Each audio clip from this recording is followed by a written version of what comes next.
Okay प्यारे बच्चों, most welcome. तो आज की क्लास में हम लोग पढ़ने वाले हैं एक अलग एक नया टॉपिक। ठीक है, उससे रिलेटेड चीज़ें क्या क्या हो सकती हैं पढ़ेंगे हम लोग। लास्ट क्लास में हम लोगों ने देखा था कि हमारा करंट, अभी तक बस इतना समझा था ना, बिल्कुल बेसिक फंडामेंटल चीज़ ये समझी थी करंट के बारे में कि करंट हमारा क्या होता है, फ्लो ऑफ चार्जेज। किसी एक ही पर्टिकुलर यूनिट एरिया से किसी एरिया से कितना चार्ज आपका फ्लो हो रहा है एक सेकंड के अंदर, आप साधारण सी भाषा में आप ऐसा कह सकते हैं, इसी को बोलते हैं हम करंट। ठीक है, फ्लो ऑफ चार्जेस। इलेक्ट्रोसिटी में रुके हुए चार्जेस, तो यहाँ पर चार्जेस आपके फ्लो हो रहे हैं। ओके, अब नेक्स्ट टॉपिक पढ़ेंगे हम current density. What do you mean by current density? Generally हमारे दिमाग में आता है कि डेंसिटी का नाम सुनते ही हमारे दिमाग में आता है कि डेंसिटी का मतलब होता होगा कि वॉल्यूम वगैरह कुछ लेन देना, लेकिन ऐसा नहीं है। ऐसा नहीं है। यहाँ पर कैसे समझ सकते हैं करंट डेंसिटी को? आप ऐसे समझ सकते हैं करंट डेंसिटी को, जैसे यस सर जी, हेडिंग लगाइए पहले, करंट डेंसिटी। करंट डेंसिटी, ठीक है। मैं कोशिश करूंगा जितना हो सके चीजों का प्रैक्टिकल बनाऊं, जिससे चीजें समझनी हमारे लिए काफी आसान हो जाए। ठीक है, ओके सर जी। देखिए ऐसा समझिए, सपोज कीजिए ये आपका कोई एक पाइप का हिस्सा है। एक पाइप है बड़ा सा, यहां से कनेक्टेड है, इधर से इधर, इधर से इधर कनेक्टेड है, और उसमें से पानी फ्लो हो रहा है।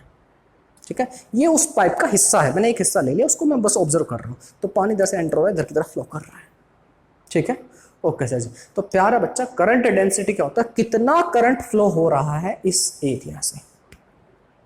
मतलब sir current per unit this area, ये ही cross sectional area. Getting my point? Sir सारा करंट इसी से जा रहा होगा, ऐसा कह सकते हो आप? बिल्कुल कह सकते हो, this no problem, there is no problem. लेकिन करंट डेंसिटी जो होता है बालक, it is a vector quantity, जबकि आपका जो करंट है वो क्या है? आपका स्केलर या फिर टेंसर क्वांटिटी। लिखिए जरा इसमें थोड़ा सा, जब आपको चीजें समझ में आ जाएंगी।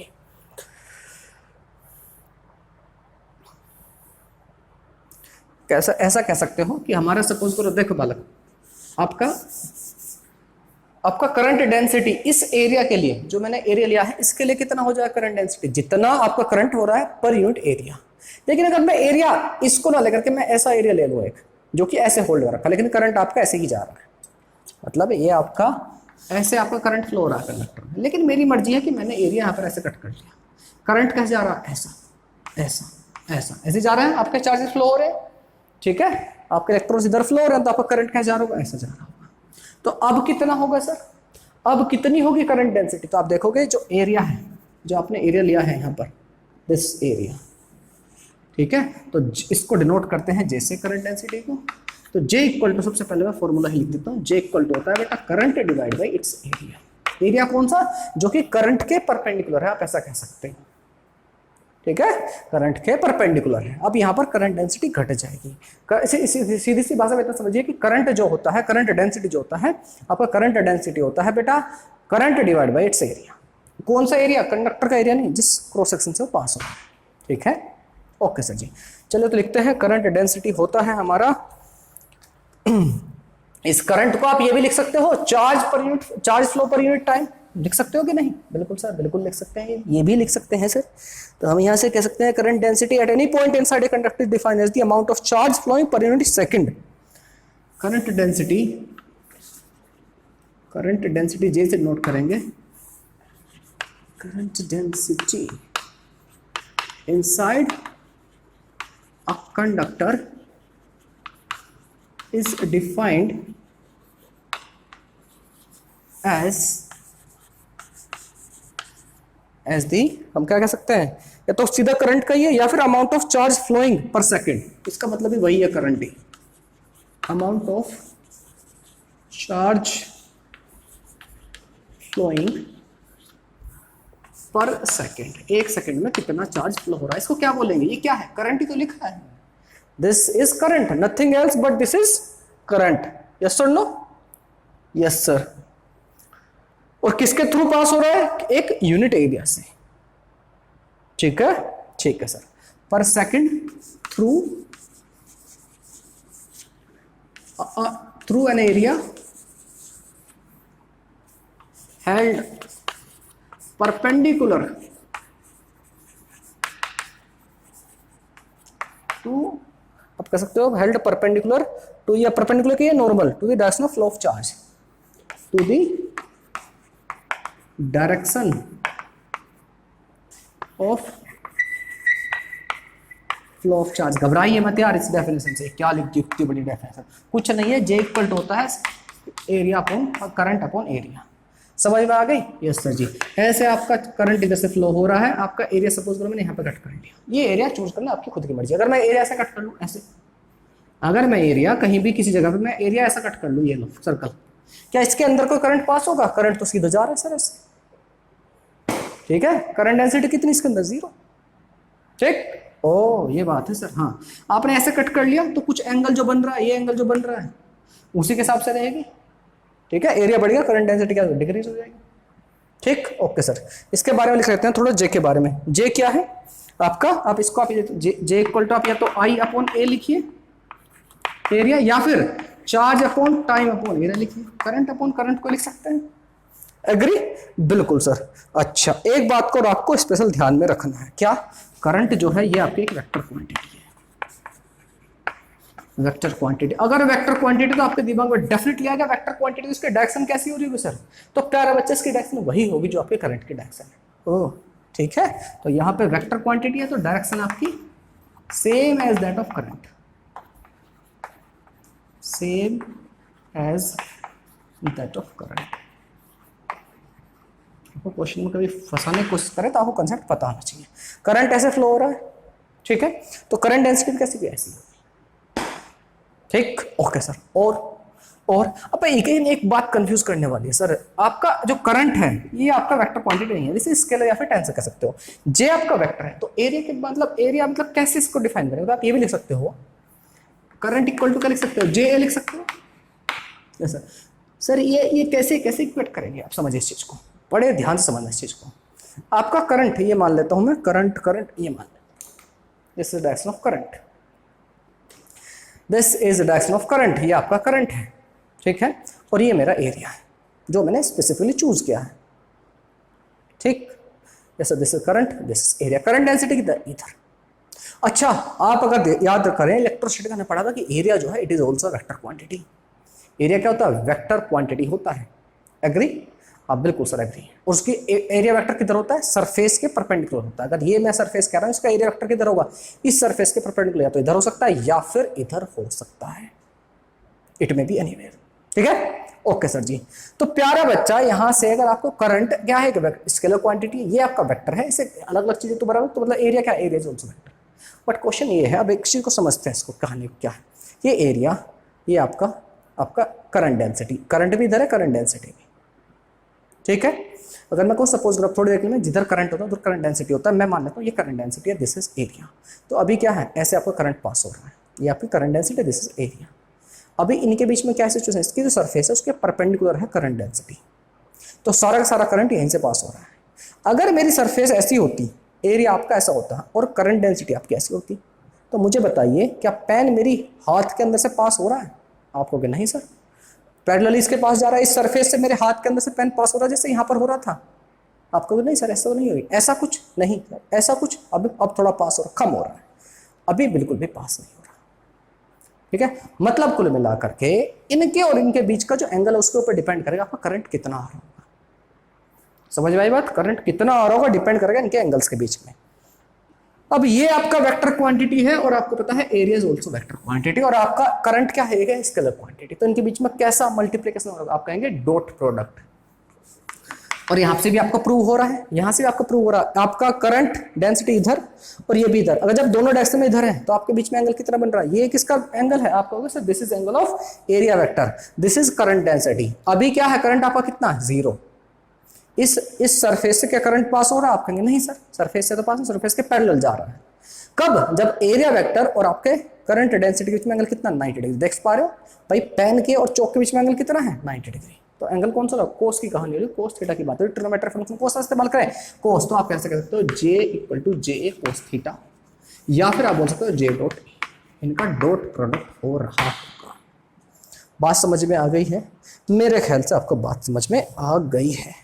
और जहां पर एरिया क्या होता है, यहां पर सारी चीजें मैं लिख देता हूं 1 बाय 1 क्या क्या चीजें हैं। आई आपका करंट है, आई क्या है? Current.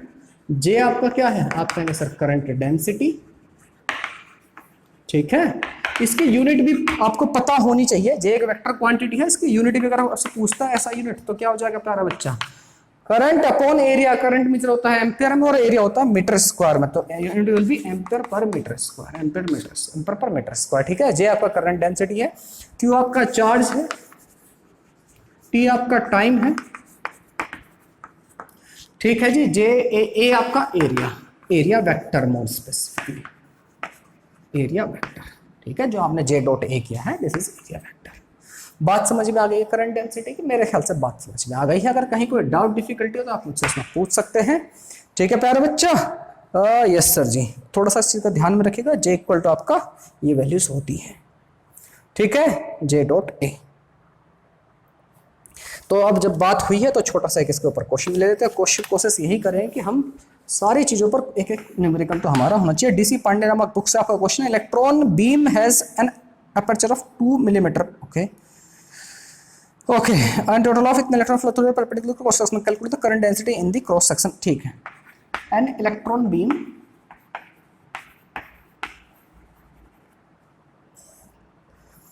Has an aperture of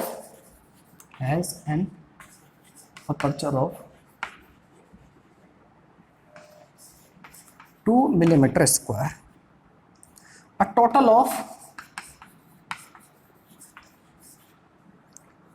of 7 into 10 की पावर 16, 7 into 10 की पावर 16 इलेक्ट्रॉन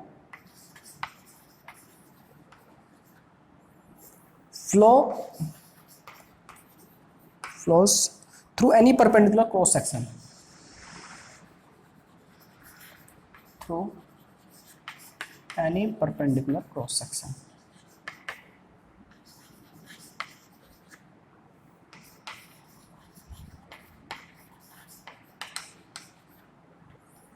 ठीक है, per second.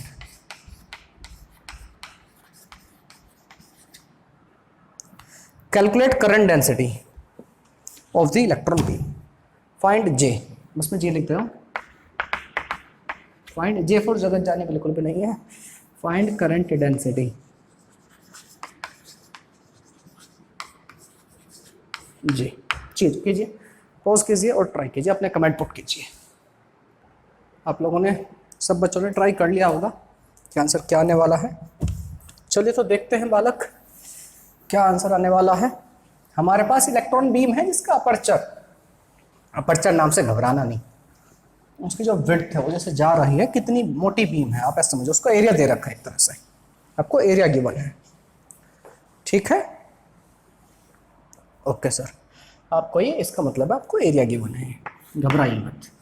A total of 7 into 10 की power 6 electron flow through any perpendicular cross section per unit पर सेकंड, एक सेकंड में कितने फ्लो हो रहे हैं। आपके पास इलेक्ट्रॉन आपके पास है, हमें पता है जे इक्वल टू क्या होता है, आई बाई, या तो आप कहिए ए, या फिर क्या बोल सकते हैं आप, कहेंगे सर बोल दीजिए charge upon time upon area. हमें चार्ज हमारे पास है कैसे सर, 7 into 10 की पावर 6 इलेक्ट्रॉन से। इसका मतलब क्या है, एक इलेक्ट्रॉन के ऊपर चार्ज होता है 1.6 into 10 की पावर -19 कूलम, तो इतने इलेक्ट्रॉन के पास उतना ही चार्ज, मतलब Ne अपॉन टी बोल सकता हूँ। यस सर, आपके पास number of electrons upon time per unit second है, ये रहा पर सेकंड। कितना है ये वैल्यू, आप कहेंगे सर 7 into 10 की पावर 16,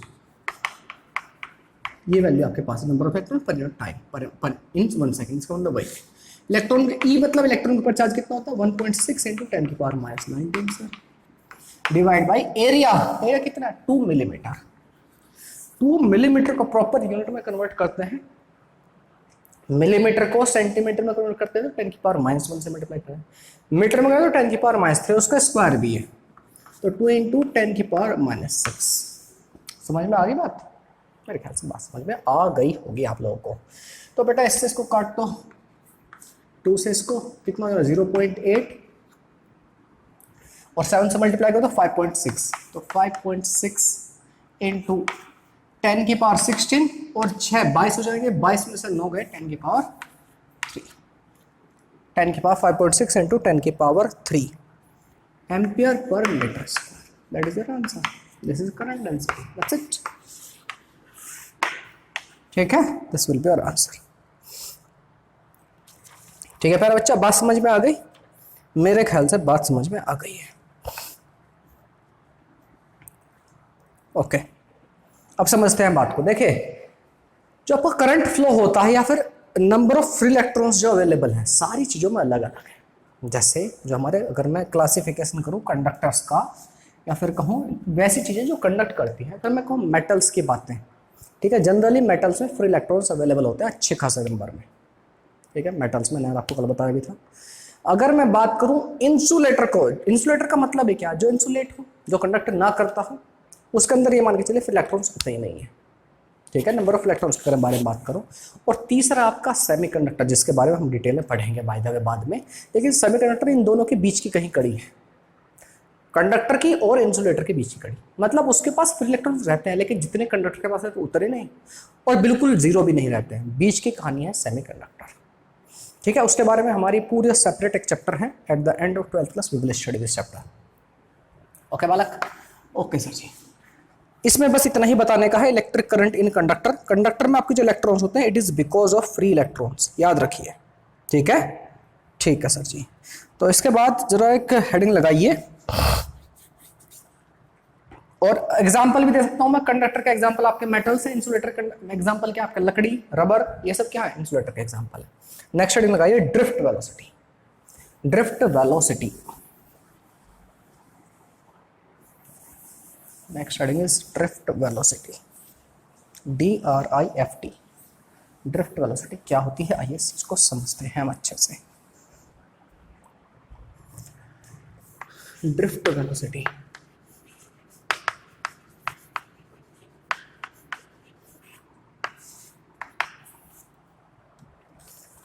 क्या मतलब है सर ड्रिफ्ट वेलोसिटी का?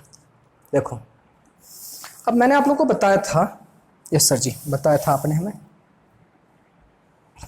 कि हमारा जो कंडक्टर है, हमारा जो कंडक्टर है, ऐसा कुछ कंडक्टर है, कंडक्टर का एक हिस्सा लिया है, एक वायर का एक छोटा सा पीस कट कर लिया है। कंडक्टर आपकी जो वायर है आपको जो दिखाई पड़ रही है, इसी वायर का एक छोटा सा हिस्सा कट कर लिया, उसको मैं जूम करके देख रहा हूँ, अल्ट्रा जूम करके देख रहा हूँ, ठीक है। ओके, इसके अंदर आपके इलेक्ट्रॉन्स फ्लो करें। सपोज करो इसकी लेंथ मैं ऐसा मान लेता हूँ, वायर है, थोड़ा जूम करके देख रहे हैं, यहाँ पर आपने कनेक्ट कर दिया इसको बैटरी से, ठीक है जी, ठीक है सर। पॉजिटिव आपका नहीं, इसकी लेंथ भी मान लेता हूँ, let it be this length is L। Conductor जो है इसकी लेंथ आपने L चूज की है, ठीक है। ठीक है सर, इसका पोटेंशियल डिफरेंस जो है बैटरी का V कहिए या फिर EMF बोल देते हैं, इलेक्ट्रोमोटिव फोर्स E मान लेता हूँ। ये इलेक्ट्रिक फील्ड नहीं है, this is EMF, electromotive force, ठीक है। ठीक है सर, कंडक्टर की लेंथ L है, आपको E potential difference, E is a potential difference या EMF, और इलेक्ट्रिक फील्ड के बीच में रिलेशन पता है। आपको अगर कंफ्यूजन होता है तो मैं फिलहाल के इसको V मान लेता हूँ, क्योंकि फिर से इलेक्ट्रिक फील्ड का कंसेप्ट आएगा, फिर वो कंफ्यूज हो जाएगा। V मान लेते हैं, ये आपकी EMF है, वो अप्लाइड वोल्टेज है बैटरी की, ठीक है। तो यहाँ पर से सीधा कनेक्टेड है, तो आप कह सकते हो इसके अक्रॉस इलेक्ट्रिक फील्ड कितना होगा। यहाँ पर क्या पॉजिटिव प्लेट, यहाँ पर पॉजिटिव चार्ज जाएंगे, यहाँ पर नेगेटिव, तो आपका कह सकते हो इलेक्ट्रिक फील्ड कितना होगा इन दोनों टर्मिनल्स के across. Electric field will be equal to, आपको बड़े अच्छे से पता है रिलेशन कि सर हमें पता है आपका पोटेंशियल डिफरेंस क्या होता है, V इक्वल टू E.D, अगर D क्या है L, ठीक है बेटा। ये रिलेशन रहेगा, यहाँ से आप इलेक्ट्रिक फील्ड पूछा तो electric field will be equal to V upon L। Agree? मेरे ख्याल से यहाँ तक एग्री है सर, एग्री हो? बिल्कुल। मैंने आपको बताया था अगर कंडक्टर ऐसे ही सिंपली रखा हो, अगर आपने बैटरी कनेक्ट ना की होती तो इसके ऊपर आपके जो इलेक्ट्रॉन्स है, फ्री इलेक्ट्रॉन्स इधर उधर जिगजैग मोशन में इधर उधर मूव कर रहे होते, उनकी एवरेज वेलोसिटी जीरो हो रही थी, बिल्कुल वो जो कल मैंने आपको बाजार मार्केट वाली बात बताई थी, बिल्कुल वैसे ही। जैसे ही आपने इसको बैटरी को लगाया, सारे भागने शुरू करेंगे इधर या इधर एक पर्टिकुलर डायरेक्शन में। इलेक्ट्रॉन की बात करो तो इलेक्ट्रॉन सारे इधर भागने पड़ेंगे, जिसकी वजह से करंट आपका इधर बन जाएगा। एग्री? हाँ सर, यहाँ तक फाइन, परफेक्ट, ओके। अब देखिए बालक, इसके अक्रॉस आ गया इलेक्ट्रिक फील्ड, क्यों? क्योंकि बैटरी है, इलेक्ट्रिक फील्ड पैदा हो गया। इलेक्ट्रिक फील्ड जैसे जनरेट हुआ, इलेक्ट्रिक फील्ड जैसे ही जनरेट हुआ, जितने भी इलेक्ट्रॉन्स थे इनके ऊपर लगने लगा एक फोर्स, इलेक्ट्रॉन्स के ऊपर लगेगा फोर्स। कैसे सर? भाई यहाँ पर आपने इलेक्ट्रिक फील्ड जनरेट कर दिया, इलेक्ट्रिक फील्ड, ठीक है सर। तो इलेक्ट्रिक फील्ड सपोज करो आपका इलेक्ट्रिक फील्ड लेटेड भी, इलेक्ट्रिक फील्ड आपका ऐसे, तो यहाँ जो इलेक्ट्रॉन भाई से बैठे हैं इनके ऊपर लगेगा फोर्स। आपको बहुत अच्छे से पता है, अगर आपकी एक प्लेट बहुत बड़ी पॉजिटिव है, यहाँ पर आपका पॉजिटिव चार्ज दिख रहा है बहुत सारा, इधर आपका नेगेटिव चार्ज, तो यहाँ पर एक इलेक्ट्रिक फील्ड सेट हो जाएगा जो कि इलेक्ट्रॉन के ऊपर जो फोर्स लगाता है इधर की तरफ लगाता है, अगर पॉजिटिव चार्ज होता तो उसके ऊपर एक फोर्स इधर लगाता है। ये सब ये बात जानते हैं, F = QE, F = QE, yes sir. तो इसके ऊपर जो फोर्स लग रहा होगा कितना लग रहा होगा, फोर्स ऑन इलेक्ट्रॉन कितना होगा, force on electron will be equal to, आप कहेंगे फोर्स होगा सर QE, या फिर EE बोल दीजिए। E क्या है, E इसको चार्ज ऑन इलेक्ट्रॉन और आपका इलेक्ट्रिक फील्ड। यहां से F = हमें पता है सर M में भी होता है, तो यहां से आप एक्सेलरेशन इक्वल टू बोल सकते हैं EE upon mass of electron, बोल सकते हो कि नहीं, बिल्कुल सर। इनिशियल इनकी वेलोसिटी कितनी थी, जब तक आपने ये अप्लाई नहीं किया था आप कहेंगे एवरेज वेलोसिटी 0 थी। अब अप्लाई कर दिया है, अब अप्लाई कर दिया है तो हमारी वेलोसिटी कितनी आ जाएगी, आप कहेंगे सर हमारा न्यूटन बाबा का लॉ है V = U+AT होता है सर। इनिशियल वेलोसिटी कितनी थी 0, उसकी फाइनल वेलोसिटी कितनी हो जाएगी, acceleration into time, acceleration into time. Agree, acceleration कितना है sir, EE upon M into time. Agree हो, पूरी तरह एग्री है सर, ठीक है, बिल्कुल सर। तो बेटा ये जो वेलोसिटी है इसी को बोलते हैं ड्रिफ्ट वेलोसिटी। मतलब एक चीज समझिए बालक, एक चीज बड़े ध्यान से समझिए, रिलेशन देखने के बाद ऐसा लग रहा है जैसे टाइम बढ़ता जाएगा ये तो फिर बढ़ती जाएगी, वेलोसिटी बढ़ती जाएगी, पर ऐसा नहीं होता है, ऐसा नहीं होता है। रीजन समझिए, इलेक्ट्रॉन्स के ऊपर फोर्स लगा है, चलो इधर तो भागे, ठीक है, लेकिन वहां पर और भी बहुत सारे लोग हैं, वहां पर एटम हैं, दूसरे इलेक्ट्रॉन टकराएंगे फिर गिरेंगे, टकराएंगे फिर गिरेंगे। तो एक्चुअल में ये आपकी एवरेज वेलोसिटी है और ये फिक्स रहती है, ये टाइम के साथ नहीं बढ़ती है सर। ये टाइम T, ये टाइम नहीं एक्चुअली टो है, ये रिलैक्सेशन टाइम है। मतलब सर जैसे आपका पार्टिकल टकरा रहा है, ये भागा फिर से गिरा, फिर गिरा, फिर गिरा। तो ये जो आपका इंटरवल है जिसमें वो लगभग 2 कोलिजन हो रहे हैं वही टाइम पीरियड है टाउ, इसको टाउ से कहते हैं, इसको बोलते हैं relaxation time. Getting my point, I think बात यहाँ तक क्लियर है। तो ये वेलोसिटी लगभग आपकी कांस्टेंट रहती है, क्यों, टाइम के साथ बढ़ेगी नहीं, क्योंकि ये टकरा के बार बार गिर रहा है, ये रिलैक्सेशन टाइम है। अगर पार्टिकल एक्सेलरेट ही होता रहता, कब, अगर कोई उससे टकराता नहीं, चला टकराया फिर गिरा, चला टकराया फिर गिरा। बात समझ में आ गई, मेरे ख्याल से बात समझ में आ गई है, ठीक है प्यारे बच्चों। हाँ जी,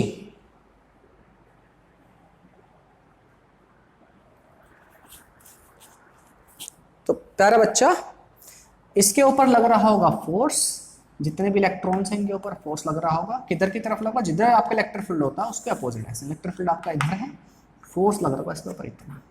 फोर्स हमारा होता है F = QE equal to EE लिख सकता हूं मैं, charge electron into electric field and this, ठीक है प्यारा बच्चा। तो ये आपकी होगी ड्रिफ्ट वेलोसिटी। अगर मैं लैंग्वेज की फॉर्म में कहूँ ड्रिफ्ट वेलोसिटी क्या होती है, अगर मैं लैंग्वेज की फॉर्म में करूँ तो आप कह सकते हो ये एक एवरेज वेलोसिटी है जिससे आपके इलेक्ट्रॉन्स मूव करते हैं कंडक्टर में, ठीक है, towards the positive end of the conductor, influence under electric field.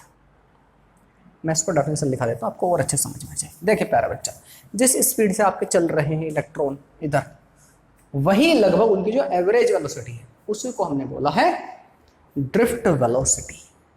और आई रिपीट, ये आपकी बढ़ती नहीं रहेगी सदा, ऐसा नहीं है कि टाइम के साथ बढ़ती जा रही है, एक्सेलरेशन अप्लाई हो रहा है। क्यों, टकराएगा, चलेगा टकराएगा फिर गिरेगा, फिर चलेगा टकराएगा फिर गिरेगा, तो लगभग एक एवरेज वेलोसिटी रहेगी ये।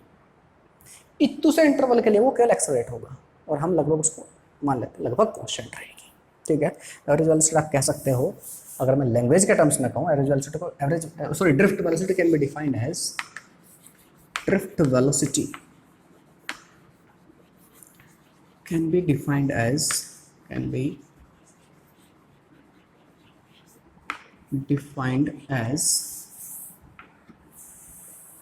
the average velocity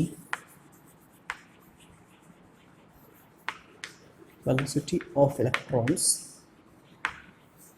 या चार्जेस कह सकते हो आप, with which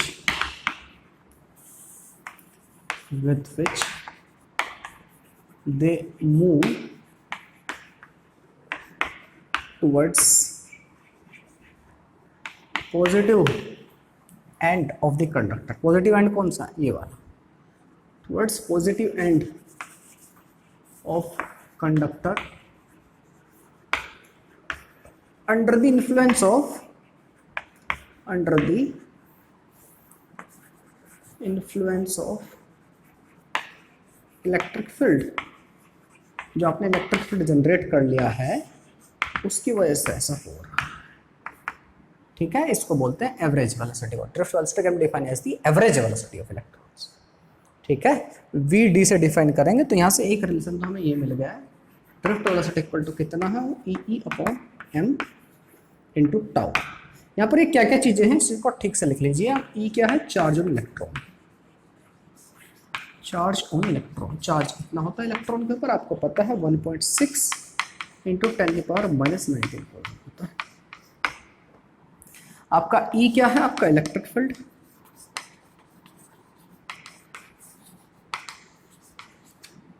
आपका एम क्या है, mass of electron,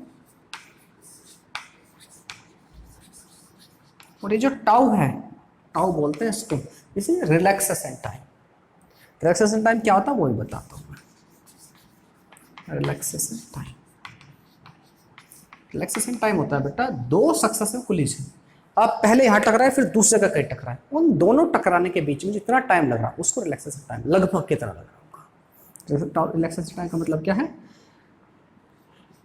average time, average time between two successive collision.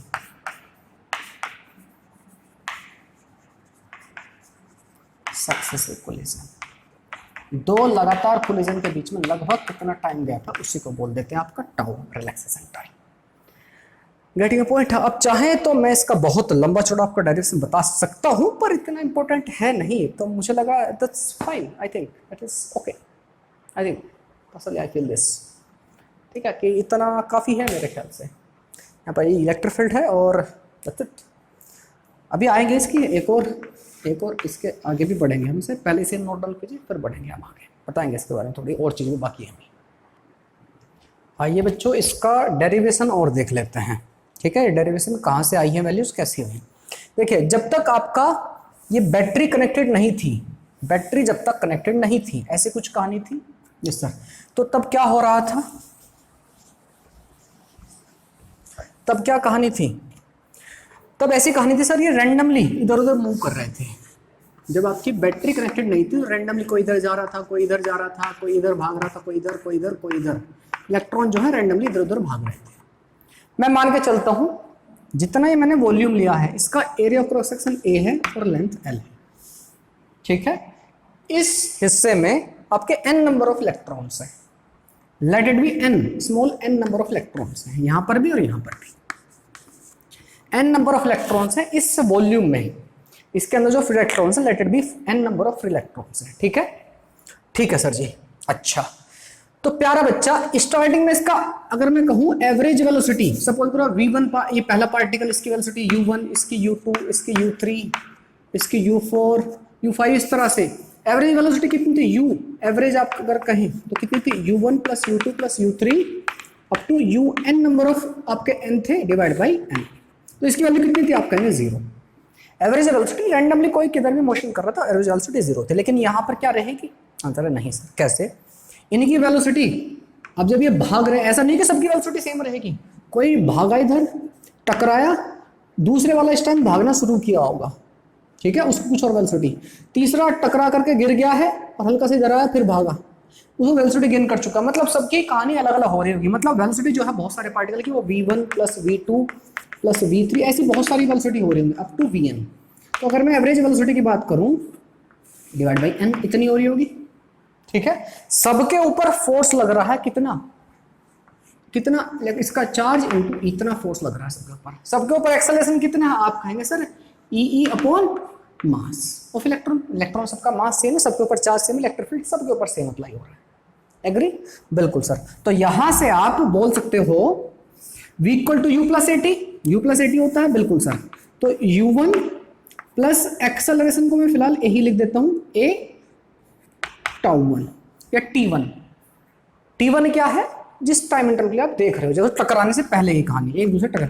इसी तरह से दूसरे वाले को u2 प्लस a t2, इस तरह से आप बढ़ते हो un plus a tn, last होगा डिवाइड बाई आपका n। u1 plus u2 plus u3 up to N, ये किसकी वैल्यू कितनी है? आप कहेंगे 0। यहाँ पर हम देख चुके हैं। तो हमारा जो एवरेज आ जाएगी, जिसको आप ड्रिफ्ट भी बोलते हो, इट विल कम तो ये वाला टर्म बचेंगे खाली, एक्सेलरेशन बाहर आ जाएगा t1 plus t2 plus t3 plus t4 up to tn divide by n। Agree? Agree कि नहीं? पूरी तरह एग्री सर। और ये क्या है? ये इनका एवरेज टाइम है। तो आप यहां से कह सकते हो v average equal to a, इसको मैंने बोल लिया टाउ। ये t1 t2 t3 क्या है भाई? आपका पार्टिकल टकराया, फिर भागा, फिर टकराया, सक्सेसिव कोलिजन जो हो रहा है। अगला टकराने से, पहले टकराने से लेकर दूसरे टकराने के बीच में कितना टाइम लगा, ठीक है? तो a टाउ मैंने मान लिया। और a की वैल्यू एक्सेलरेशन कितना है सबके ऊपर? सर ये रहा E upon M, E upon M into tau, ठीक है? This is the average velocity, जिसको आप ड्रिफ्ट वेलोसिटी आप बोल देते हैं। यही तो आया था हमारा ड्रिफ्ट वेलोसिटी का formula, E upon M into tau, ठीक है? This is drift velocity. समझ में आ गया? डेरिवेशन समझ में आ गया होगा। इससे ज्यादा और डेप्थ में हमें जाने की जरूरत नहीं है। v equal to u plus AT लगाया मैंने। इनिशियल जो होता है u1 plus u2 plus u3 कितना है? 0, इक्वेशन फर्स्ट से। और हमारी वैल्यू है भाई ये। क्लियर है? ये हमारी आ गई कहानी। ठीक है सर जी, ये तो बात हो गई हमारे रिलैक्सेशन टाइम की। ओके, एक और रिलेशन जो आपको ध्यान में रखना, जो कि बहुत ही इंपॉर्टेंट है, क्या है सर? सुनिए प्यारा बच्चा, वो रिलेशन ये है ड्रिफ्ट वेलोसिटी और करंट के बीच में। ड्रिफ्ट वेलोसिटी और करंट के बीच में, ठीक? हाँ सर बताइए क्या है? देखो प्यारा बच्चा, हेडिंग लगा सकते हैं, relation between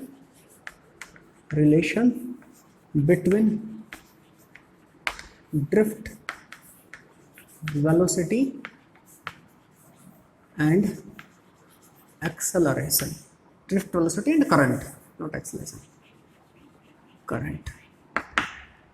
current equal to हमारा क्या होता है? आप कहेंगे सर करंट इक्वल टू होता है Q अपॉन T, या dq बाई dt बोल दीजिए, ठीक है? dq बाई dt बोल सकते हैं, ठीक? चार्ज कितना फ्लो हो रहा है पर यूनिट टाइम, ठीक है? ओके सर जी। अच्छा, चार्ज कितना है इस कंडक्टर के अंदर में? चार्ज की बात करूं, कितना कंडक्टर में चार्ज है? आप कहेंगे सर चार्ज तो बहुत सारा। कितने? n नंबर ऑफ इलेक्ट्रॉन्स है, एक इलेक्ट्रॉन के ऊपर e चार्ज है। तो आप बोल सकते हैं d by D T of n। n क्या है? n क्या है? n है आपका डेंसिटी, कितनी? नंबर ऑफ इलेक्ट्रॉन्स पर यूनिट वॉल्यूम है n। n क्या है? Number of electrons, sorry I am sorry, ठीक है? Number of electrons per unit आपका टाइम है, पर यूनिट वॉल्यूम है आपका, ठीक है? तो अगर मैं छोटा सा इस पे एक वॉल्यूम कट कर लूं, छोटा सा वॉल्यूम यहां पे ले लो, छोटा सा वॉल्यूम ले लो जिसकी लेंथ छोटी सी dx है और एरिया तो पूरा रहने वाला है। तो नंबर ऑफ इलेक्ट्रॉन्स कितने हो जाएंगे? n into area into dx, इतने नंबर ऑफ इलेक्ट्रॉन जाएंगे। और हर एक के ऊपर चार्ज कितना? e। एग्री? एग्री कि नहीं? बिल्कुल एग्री है सर। तो I will be equal to, आप बोल सकते हो n number of free electrons, free constant है, एरिया कांस्टेंट है, e कांस्टेंट है। तो अब n बाहर आ गया, e बाहर आ गया, a बाहर आ गया, और बचता क्या? d by D T of x। और dx बाई डी टी क्या है? Distance upon time. क्या है? वेलोसिटी। कौन सी वेलोसिटी? किस स्पीड से आपके चल रहे हैं इलेक्ट्रॉन, ये ड्रिफ्ट वेलोसिटी। तो I इक्वल टू आ गया आपका NEAVD। Please, very important relation, ध्यान में रखिएगा इसे, वेरी इंपॉर्टेंट। जहां पर n क्या? फ्री इलेक्ट्रॉन्स, या सॉरी n है आपके नंबर ऑफ इलेक्ट्रॉन्स पर यूनिट वॉल्यूम। एक वॉल्यूम में कितने फ्री इलेक्ट्रॉन्स हैं? n क्या है? नंबर ऑफ इलेक्ट्रॉन्स पर यूनिट वॉल्यूम,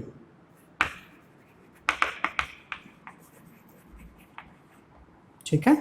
E क्या है? चार्ज और इलेक्ट्रॉन।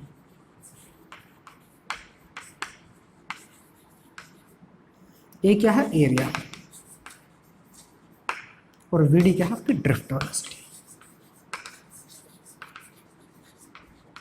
ड्रिफ्ट वेलोसिटी, ठीक है? बड़ा ही इंपॉर्टेंट रिलेशन है आपका।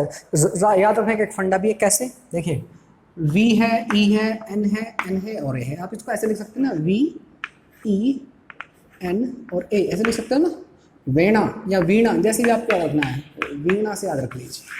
करंट किसके बराबर होता है? वीणा के बराबर होता है, ठीक है? ये छोटा सा आप याद करने की ट्रिक समझ लीजिए, इसे आप ध्यान में रख सकते हैं, ठीक है प्यारा बच्चा? ओके सर, एक टर्म होता है बेटा मोबिलिटी, एक टर्म होता है, लिख लिया होगा मेरे ख्याल से आप सबने, लिख लिया होगा, पॉज करके आप लिख सकते हैं। एक टर्म होता है प्यारा बच्चा मोबिलिटी।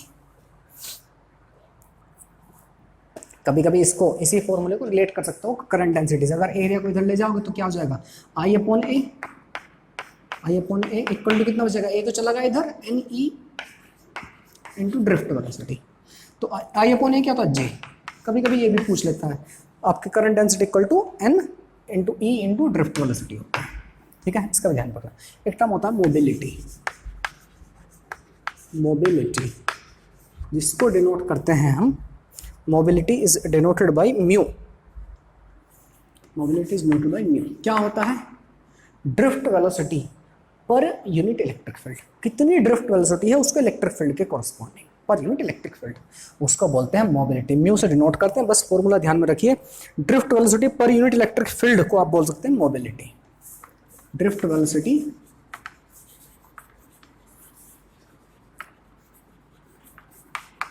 पर यूनिट वॉल्यूम आप बोल सकते हैं drift velocity per unit volume, आप बोल सकते हैं मोबिलिटी, ठीक है। Mu will be equal to VD upon electric field, ठीक है। बस इससे कोई खास आपसे पूछा जाएगा नहीं, दैट इज इनफ, ठीक है।